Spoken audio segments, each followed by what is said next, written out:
नमस्कार दोस्तों, एक बार फिर से स्वागत है हमारे चैनल जयकाल जीनियस पर। और आज हम एक नए टॉपिक के साथ हाजिर हैं आपके सामने। हमारा आज का टॉपिक है सीसीएस एनपीएस रूल 2021 इफेक्ट। इसके अंदर हम बात करेंगे कि effect of dismissed from service, removal from service and compulsory retirement in NPS. फिर उसमें हम इसके अंदर देखेंगे कि पेंशन कितनी मिलेगी, पेमेंट ऑफ एनपीएस कॉर्पस का क्या होगा, रिटायरमेंट के बेनिफिट आपको कौन कौन से मिलेंगे या नहीं मिलेंगे, या किस चीज़ की कटौती आपकी कर ली जाएगी।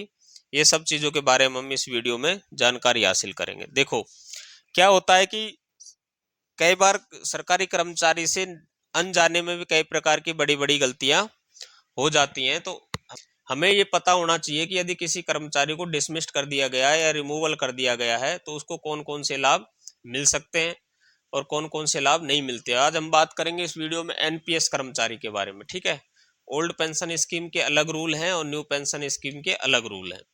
ठीक। दूसरी चीज, यदि अभी तक आपने हमारी पिछली वीडियो नहीं देखी है, पिछली वीडियो में मैंने आपको बताया टर्मिनेशन, डिसमिस फ्रॉम सर्विस और रिमूवल फ्रॉम सर्विस में डिफरेंस क्या है। ठीक है, तो उस वीडियो का लिंक मैं नीचे डिस्क्रिप्शन में दे दूंगा या आई बटन में दे दूंगा। आप वहां पर जाकर के उस वीडियो को इससे पहले जरूर देख लें, जिससे आपको समझ में आ जाएगा कि डिसमिसल फ्रॉम सर्विस और रिमूवल फ्रॉम सर्विस में क्या अंतर है। ठीक है, तो आज हम बात करेंगे यहाँ पर खाली कि यानी कि किसी कर्मचारी को डिसमिस कर दिया गया है, रिमूवल कर दिया गया है, तो उसके ऊपर क्या प्रभाव पड़ेगा। ठीक है, किसके संबंध में? एनपीएस के संबंध में। आज हम बात ओपीएस के बारे में नहीं करेंगे यहाँ पर। ठीक है, किसके बारे में बात नहीं करेंगे? ओपीएस के बारे में बात नहीं करेंगे। जो कर्मचारी एनपीएस के अंदर भर्ती है उसी के बारे में हम ये वीडियो आज लेकर के आए। एक और चीज कि यदि अभी तक आपने हमारे चैनल जयकाल जीनियस को सब्सक्राइब नहीं किया है तो चैनल को सब्सक्राइब जरूर करें और हमारे वीडियो को लाइक करना बिल्कुल ना भूलें और वीडियो को शेयर जरूर कर दें। ठीक है, एक और चीज, आप वीडियो को तो देखते हो लेकिन लाइक नहीं करते हो। ठीक है, तो आपके एक लाइक से हमारा मोटिवेशन बढ़ता है, इसलिए वीडियो को लाइक जरूर करें। ठीक है, बिना समय गवाए अब करते वीडियो को शुरू। देखो, सेंट्रल गवर्नमेंट का वह कर्मचारी जो एनपीएस के अंडर में आता है या न्यू पेंशन स्कीम के अंतर्गत आता है और उस व्यक्ति को या उस कर्मचारी को क्या कर दिया गया है, डिसमिस फ्रॉम सर्विस या रिमूवल फ्रॉम सर्विस कर दिया गया है, तो उसके एनपीएस कॉर्पस का क्या किया जाएगा। ठीक है, तो देखो यहाँ पर एक चीज, महत्वपूर्ण चीज मैं यहाँ पे आपको दिखा देता हूँ। गवर्नमेंट सेक्टर, ये देखो premature exit applicable in case of resign, voluntary closure, dismissal और रिमूवल बाय द गवर्नमेंट और एम्प्लॉयर प्री मैच्योरली एग्जिट। ठीक है, कितनी कंडीशन है? या तो वह कर्मचारी रिजाइन दे दे या वीआरएस ले ले, या फिर उसको गवर्नमेंट डिसमिस कर दे या रिमूव कर दे। ठीक है, या फिर उस एम्प्लॉयर है जो क्या करता है, प्री मैच्योर एग्जिट कर लेता है। तो उस कंडीशन में सारे नियम एक ही है। देखो, पहली कंडीशन क्या है? If the corpus on the date of initiation of the premature exit request is equal to or less than 2.5 lakh, entire corpus can be withdrawn as lump sum।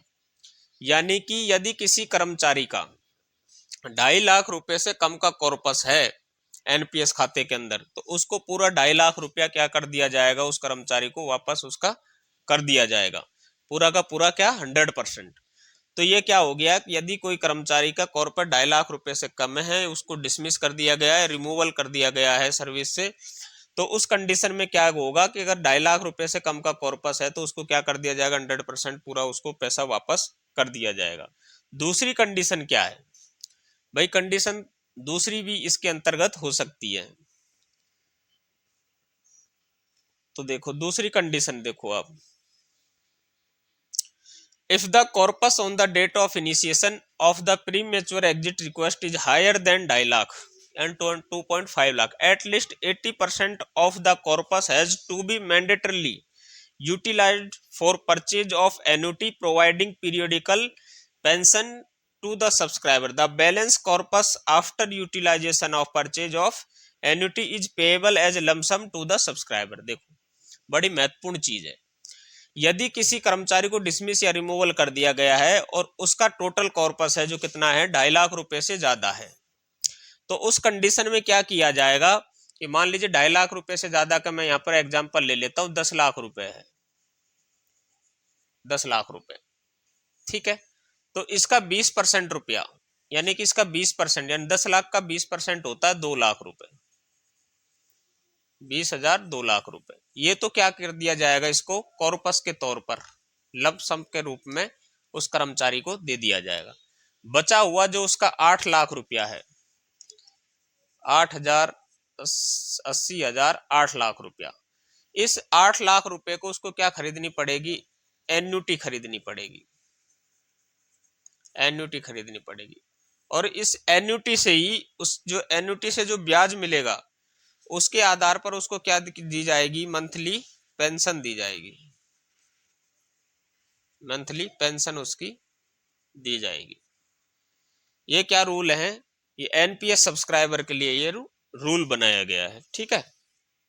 ऐसे ही टर्मिनेट किए हुए सरकारी कर्मचारी के का भी यही रूल, या फिर कोई कर्मचारी यदि वीआरएस लेता है, ठीक है, सुपरन्यूशन से पहले अगर कोई बीआरएस लेता है तो उसकी भी यही कंडीशन है, या वो फिर जॉब छोड़ना चाहता है उसकी भी यही कंडीशन है, डिसमिसल रिमूवल की भी यही कंडीशन है, ठीक।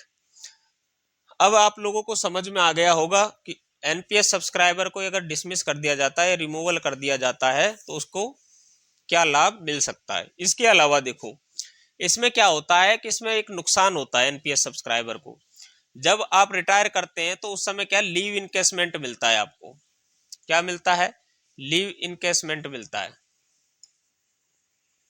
ठीक है, ग्रेजुएटी मिलती है। ये दोनों चीजें हैं जो आपको नहीं मिलेंगी डिसमिस रिमूवल के केस में, ये सबसे बड़ा नुकसान होता है, ठीक है।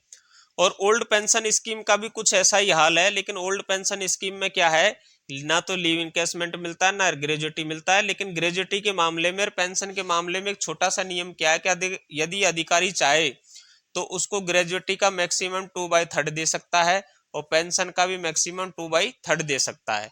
और पेंशन है जो उसकी कितनी 9,000 रुपए से कम नहीं बनती है, ठीक है।